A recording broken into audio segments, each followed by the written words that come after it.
ડેસર તાલુકાની જનતા માટે મહત્વની સૂચના.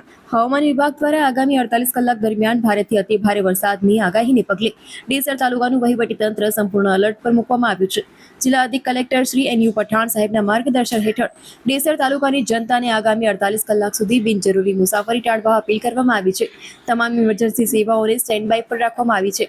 વહીવટીતંત્રએ નાગરિકોને નદી, તળાવ, ચેકડેમ અને અન્ય જળાશયોની નજીક જવાનું ટાળવા માટે વરસાદ દરમિયાન માછીમારી ન કરવા અને કોઈપણ પ્રકારનું જોખમ ન લેવા ખાસ અનુરોધ કર્યો છે. સંવેદનશીલ નીચાણવાળા વિસ્તારોમાં રહેતા લોકોએ વિશેષ સાવચેતી રાખવા જણાવ્યું છે. કોઈપણ આપત્તિજનક પરિસ્થિતિ સર્જાય તો તાત્કાલિક ગામના તલાટી કમ મંત્રી, ગ્રામ સેવક અથવા તો સ્થાનિક વહીવટીતંત્રનો સંપર્ક કરવા અને સરકાર દ્વારા જાહેર કરવામાં આવતી સૂચનાઓનું ચુસ્તપણે પાલન કરવા અપીલ કરવામાં આવી છે.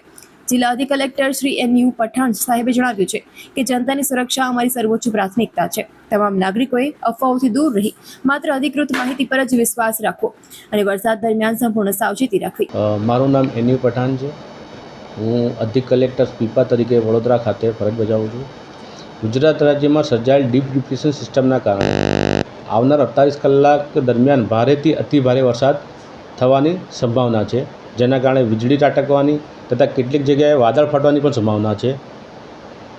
જેથી માન્ય કલેક્ટર સાહેબ વડોદરાની સૂચના મુજબ ડેસર તાલુકાના તમામ ગામોમાં સાવચેતીના ભાગરૂપે સાત પડાવી જાહેર જનતાને આ બાબતની જાણ કરવામાં આવેલ છે. આપદા પરિસ્થિતિને પહોંચી વળવા માટે જરૂરી ફૂડ પેકેટ, પાણીની વ્યવસ્થા, જેસીબી, ટ્રેક્ટર્સ વગેરેની વ્યવસ્થા અને તમામ સાધનો એલર્ટ મોડ પર રાખવામાં આવેલ છે.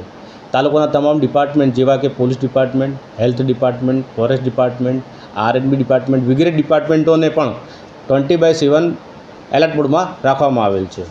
હું અધિક કલેક્ટર સ્પીપા વડોદરા તરીકે ડેસર તાલુકાની તમામ જનતાને આવનાર 48 કલાક દરમિયાન બિનજરૂરી પ્રવાસ ટાળવા, ઊંચાણવાળા વિસ્તાર પર રહેવા, માછીમારી ન કરવા, પાણીના સ્ત્રોત જોવા નહીં જવા વિનંતી કરું છું તથા કોઈપણ આપદાની પરિસ્થિતિમાં ગામના તલાટીશ્રી, ગ્રામ સેવકશ્રીનો સંપર્ક કરવા તમામને વિનંતી કરું છું.